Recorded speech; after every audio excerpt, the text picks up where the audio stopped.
Yo nací gritando gol.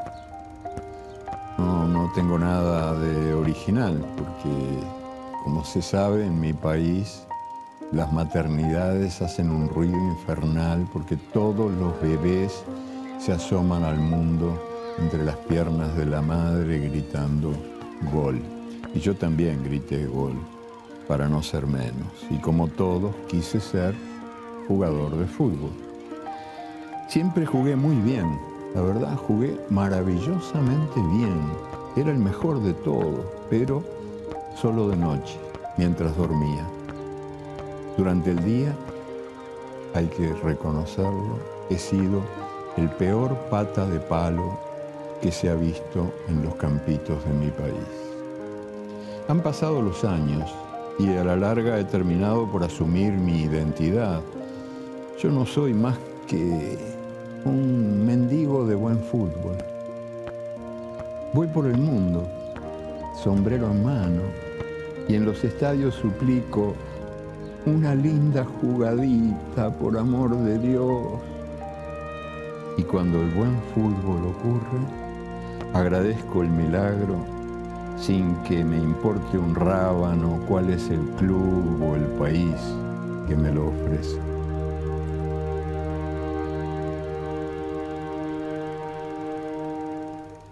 Nosotros tenemos que pensar solamente en fútbol. Si nosotros empezamos a pensar, si nuestra mente empezaba a ir por diferentes caminos, digamos, no hubiésemos ganado el Mundial.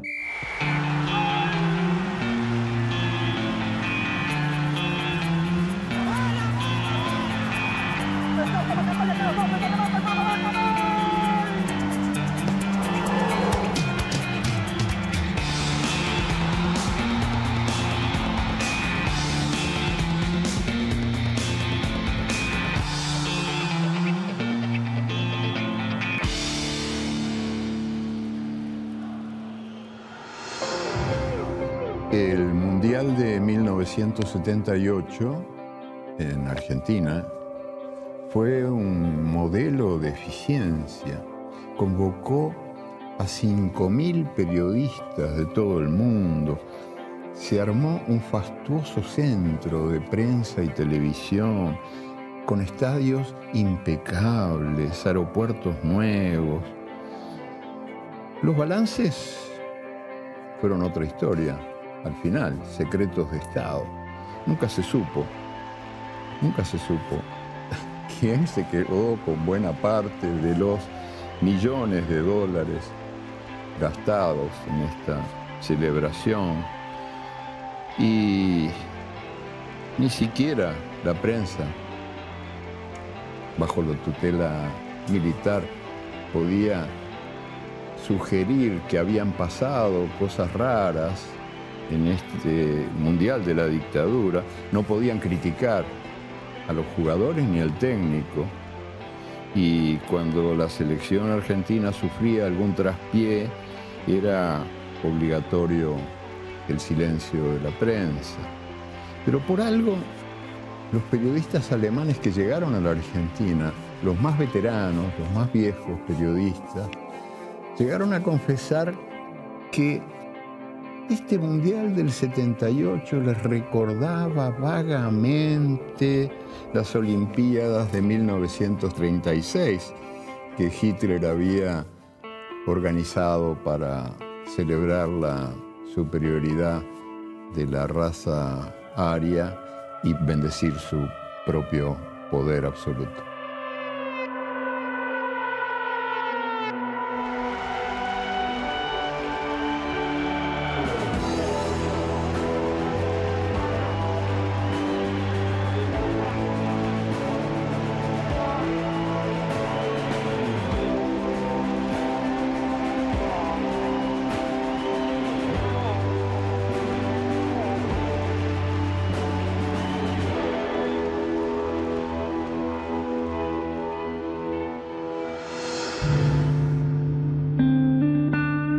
Presumidos de jugar mejor que nadie, los argentinos, sin embargo, nunca habían ganado un mundial.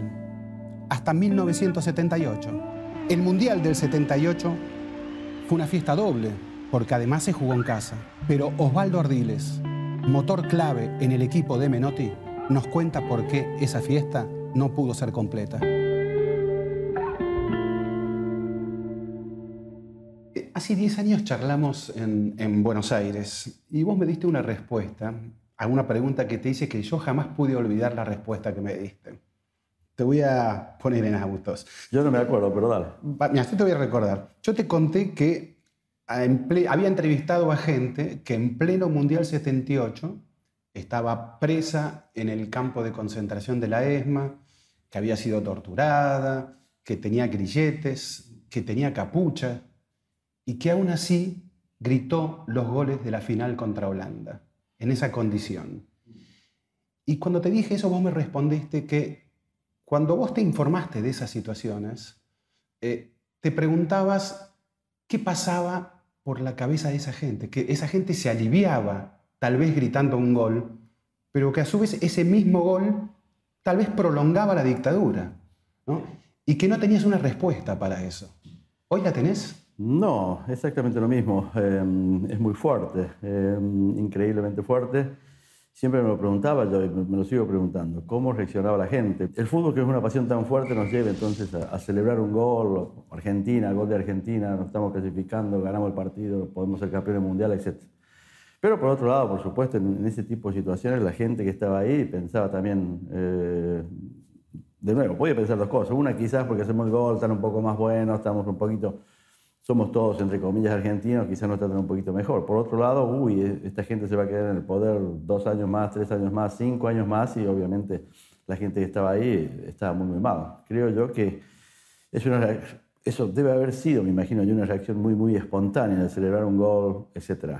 Pero al final del día, cuando lo pensás un poquito más fríamente, no era una cosa positiva para ellos. ¿Qué fue ese mundial para Argentina y para el fútbol argentino? Desde el punto de vista futbolístico, el Mundial 78 marca una bisagra muy, muy clara con todo lo que venía de antes, digamos. Argentina, siempre éramos un poquito los campeones morales, pero cada vez que íbamos a un Mundial veníamos prácticamente siempre humillados, digamos. Increíblemente, Argentina, por ejemplo, en el año 66 fue bastante buen Mundial en Inglaterra, con Ratín, etc. Después en el 70 ni siquiera nos clasificamos. En el 74 fuimos a jugar a Alemania y básicamente nos humillaron, digamos, y muy especialmente nos humilló Holanda, porque fue como demasiado fácil. Es decir, ellos pararon un poco la máquina, sino nos hicieron 4 goles, pero podrían haber sido mucho, mucho más. Y ahí estaba claramente una muestra de lo lejos que estábamos de tratar de ser campeón del mundo, de todo lo que hablábamos nosotros, los campeones morales, estábamos muy, muy lejos. Increíblemente, 4 años más tarde le ganamos la final a ese mismo equipo, a Holanda. Fue un logro increíble de César. César produce una revolución en el fútbol argentino que todavía dura hasta el día de hoy, porque a partir de allí Argentina, entonces, la selección pasa a ser prioridad absoluta, prioridad número 1, se le empieza a tratar como tal y después, entonces hoy Argentina, donde juega, es muy, muy respetado.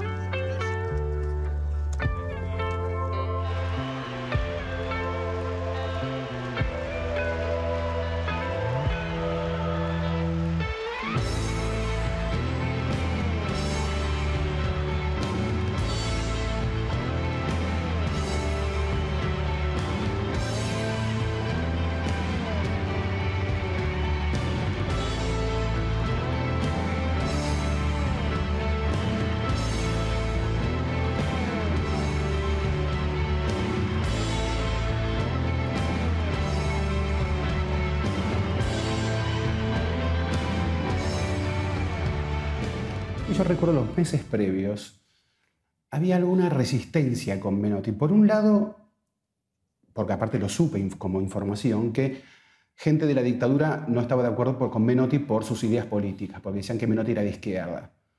Por otro lado, el gusto del hincha argentino a veces resistía a la idea de Menotti de que la pelota era lo más importante y decía, no, hay que ir al frente. Y Menotti quería también tener la pelota. Entonces, ese estilo de tener la pelota a veces no convencía tanto al hincha argentino. En primer lugar, el hincha argentino es muy difícil de complacer.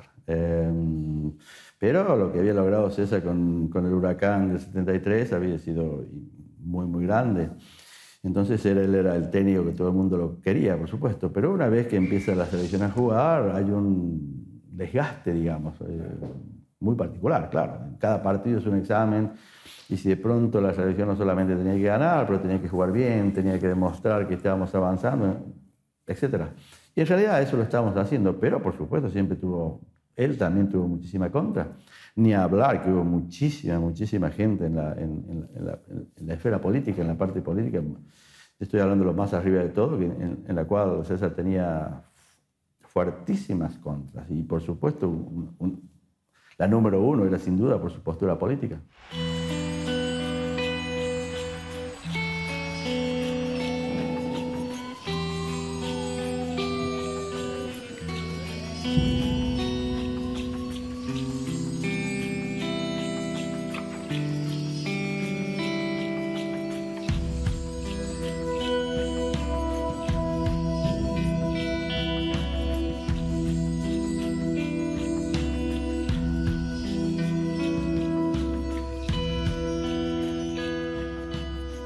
En el Mundial del 78, el Papa de Roma envió su bendición y en la ceremonia inaugural, el general Videla, dictador supremo, condecoró a Abelange, que en aquel tiempo era el dictador supremo del fútbol mundial. A unos pasos de ahí estaba en pleno funcionamiento el Auschwitz argentino, centro de tormento y exterminio de la Escuela de Mecánicos de la Armada. Y algunos kilómetros más allá, los aviones arrojaban a los prisioneros vivos, atados y dopados al fondo del mar para que se los comieran los tiburones. Eso no impidió que el presidente de la FIFA declarara: por fin el mundo puede ver la verdadera imagen de la Argentina. Y para que ante las cámaras de televisión el inefable Henry Kissinger, invitado especial, anunciara: este país tiene un gran futuro a todo nivel. Y lo más grave fue lo del capitán del equipo alemán, Berti Vogts, que dio la patada inicial del torneo y unos días después declaró: Argentina es un país donde reina el orden. Yo no he visto a ningún preso político. Bueno, o este Fox estaba ciego o no se había tomado la molestia, porque los presos políticos estaban a poquitas cuadras, ahí nomás. Poquitas cuadras del Estadio Monumental, donde estaba la gran cámara de torturas del país y el principal matadero humano.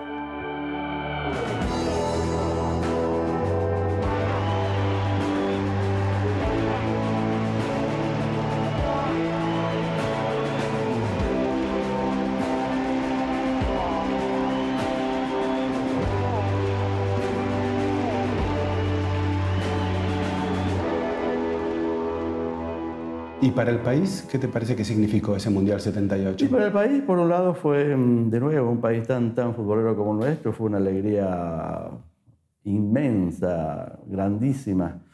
Pero por otro lado se vivían tiempos muy oscuros en la historia argentina. Quizás, bueno, iba a decir la más oscura de la historia argentina, pero Argentina ha tenido muchos lados oscuros en la historia. Pero quizás este debe haber sido, si no el peor, uno de los peores, seguro. Hay compañeros tuyos de la selección del 78 que se ponen muy susceptibles cuando se vincula el hecho político con el Mundial 78. Sin embargo, yo no recuerdo a ninguno de tus compañeros, ni a vos, nadie, haciendo, como se vio en Berlín 36, haciendo saludos nazis, saludando a los dictadores. Nadie le dedicó, ninguno de ustedes le dedicó el triunfo a Videla. No. ¿Por qué, sin embargo, están tan susceptibles muchos de tus compañeros cuando se recuerda también que fue el periodo acaso más oscuro en la historia de la Argentina? La única El tiempo que le dimos la mano a Videla, por ejemplo, fue cuando ganamos el Mundial, él fue quien entregó la Copa. Pero, por supuesto, nadie le dedicó el triunfo a él, nadie le dedicó el triunfo al gobierno argentino. ¿Por qué somos susceptibles? Y me incluyo. Y porque sí, porque el tema es que de alguna manera el mérito deportivo que tuvimos, que para mí el mérito fue absolutamente inmenso, yo me siento muy, pero muy orgulloso de todos mis compañeros, empezando, cuando hablo de compañeros hablo también del cuerpo técnico, de Menotti, Pizzarotti y de toda la gente del cuerpo técnico. Y de todos los jugadores me siento increíblemente orgulloso de lo que logramos deportivamente. Entonces, cuando somos susceptibles, porque cada vez que se nombra el Mundial 78, muy particularmente acá en Argentina, medio como que se lo vincula con la dictadura militar y de alguna manera mucha gente va mucho más allá y nos hace aparecer como tipo cómplices de la dictadura militar, y eso yo creo que es una acusación ya grotesca.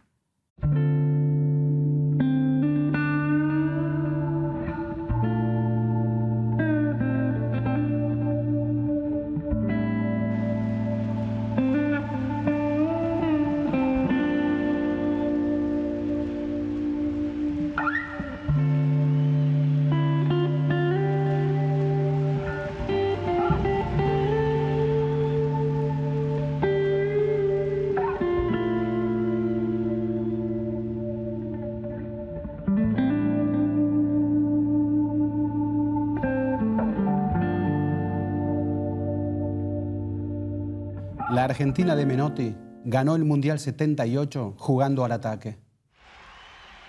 Pero también jugó atada por los nervios. Sus jugadores dicen que el partido contra Brasil fue una guerra y que la victoria final contra Holanda marcó un antes y un después, porque Argentina dejó de ser campeón moral y por fin pasó a ser campeón verdadero. Yo recuerdo el debut en pleno Mundial 78 contra Hungría. Recuerdo a esa selección como una pila de nervios. ¿Me podés recordar un poco? ¿Fue el partido acaso más difícil de ustedes? Fue el partido más difícil, sí, porque definitivamente fue una pila de nervios. El único que se puede comparar a ese nivel fue la final. Pero en la final, de alguna manera, nosotros estábamos un poquito más relajados, porque de alguna manera habíamos cumplido, de alguna manera éramos parte de la fiesta de la final, digamos, inclusive si perdíamos. No iba a ser tan grande, pero de todas maneras el hecho de Argentina, que nunca había figurado para nada, de pronto salir 4 años atrás muy, muy mal y de pronto éramos los subcampeones, estábamos un poquito más tranquilos, digamos. Pero ese primer partido contra Hungría sí éramos una pila de nervios. Normalmente ya estábamos acostumbrados, siempre jugábamos con muchísima presión, todos los partidos amistosos, en fin, cuando juega Argentina, te pones la camisa de Argentina, inmediatamente hay una presión, una responsabilidad muy particular, muy, muy grande. Pero ese partido fue increíble. En la medida que el partido empieza, la pelota empieza a correr, empezás a tocarla, a pasarla, los nervios se van y en definitiva es un partido de fútbol.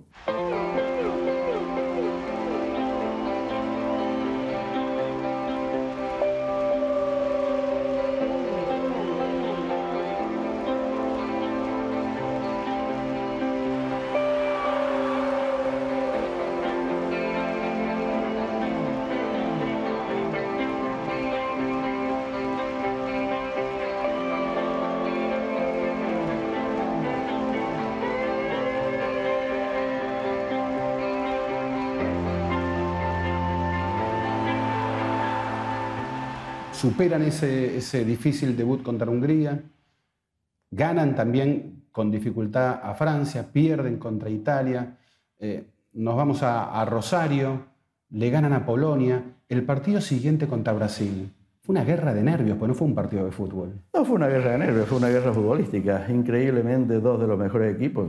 Brasil tenía un gran equipo. Pero era siempre lo mismo Brasil y Argentina, ¿no? Es decir, la cantidad de talento que había dentro de la cancha, inclusive hoy.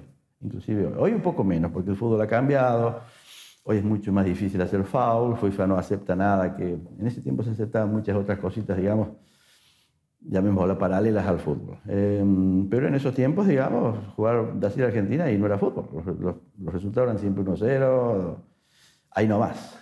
Y generalmente siempre se decidía por a ver quién era un poquito más vivo, digamos, quién había hecho expulsar un jugador del otro, se decidía por un jugador expulsado, siempre fue así, digamos, una gran pena, porque si vos ves el talento de Brasil y el talento que teníamos en Argentina, nos dedicásemos realmente a jugar al fútbol, hubiera sido un partido excelente, pero no fue así.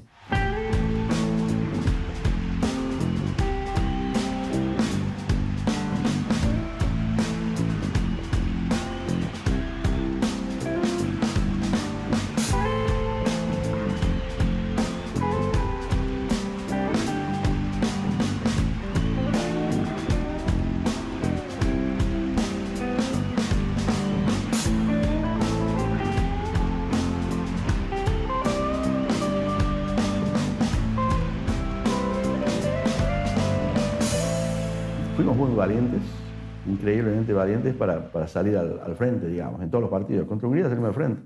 Teníamos un gol en contra a los 10 minutos y contra Italia fuimos muy al frente, nos hicieron un gol de contragolpe, un muy lindo gol por otro lado, pero bueno. Después de nuevo tuvimos que salir muy fuertemente contra Polonia, contra Brasil y contra Perú, por ejemplo. Contra Perú no sé si se acuerdan, me imagino que ya me van a preguntar ese partido. Pero en los primeros 10 minutos yo pegué un tiro en el palo, tuve una ocasión muy clara de gol. Ese era nuestro estilo y no lo íbamos a cambiar. Teníamos que asumir riesgos y afrontar las consecuencias. Con el tiempo, una vez que tomaste más información sobre lo que era la situación política, no solo en Argentina, porque no había una dictadura solo en Argentina, sino que también había una dictadura en Perú, como la había en casi toda la región.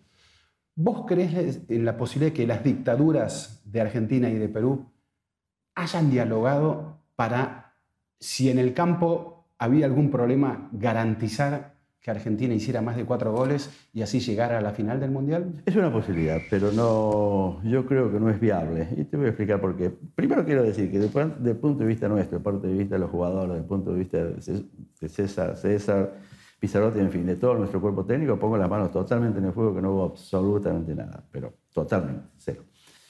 Ahora, de pronto, si estás hablando a nivel AFA, por ejemplo, AFA con el AFA de Perú, o a nivel, no creo tampoco, pero bueno, o si estás hablando lo más arriba de todo, de dictador a dictador, yo creo que quizás se pensó, quizás hubo esa posibilidad, pero de pronto, como sea, como haya sido hecho, al final tiene que ser trasladado a los jugadores.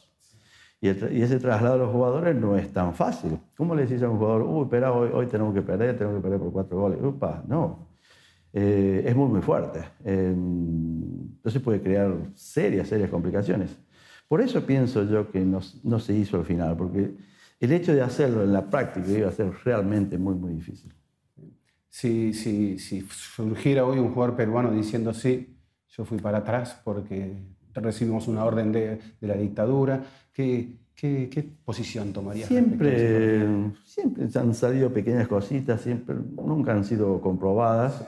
Si estuviese realmente comprobado de que hubo trampa en ese partido, yo siempre lo he dicho, yo devolvería mi medalla de la Copa del Mundo, que es una cosa increíblemente preciada para mí, sin duda. Pero, por supuesto, si al final del día hemos hecho trampa, aunque no la hayamos hecho nosotros, han hecho trampa para que nosotros ganemos el Mundial o para que ganáramos ese partido absolutamente clave, sí, yo la devolvería a la medalla, por supuesto.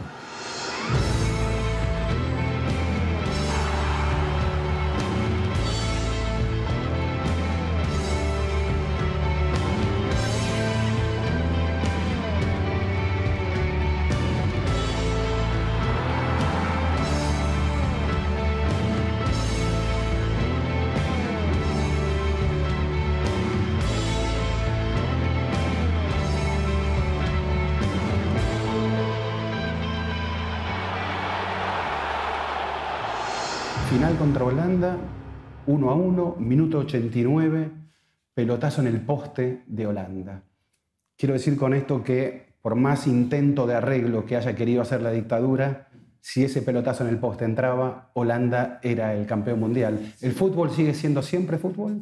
El fútbol sigue siendo siempre fútbol, sí. Bueno, en ese partido no se habla de que hubo arreglo o nada, para nada. Al contrario, los holandeses estaban absolutamente determinados para ganar la Copa del Mundo. Y yo tenía muchísima confianza. Habían jugado contra Argentina antes, había un cierto... El fútbol holandés siempre ha sido así, un poquitito así. Y quizás esa es la razón número 1 por la cual no ganan un mundial, porque siempre tienen selecciones absolutamente fabulosas. Un equipo, el de 74, por ejemplo, fue un equipo absolutamente excepcional, uno de los mejores que vi en mi vida. Pero después también, inclusive hoy. Pero al final siempre es como que tienen problemas entre ellos, siempre es como una autodestrucción entre ellos mismos. En el caso del 78 estaban muy juntos y estaban absolutamente convencidos de que nos ganaban. Necesitaban jugar bien esa final, etc. Y bueno, fue un partido increíblemente duro.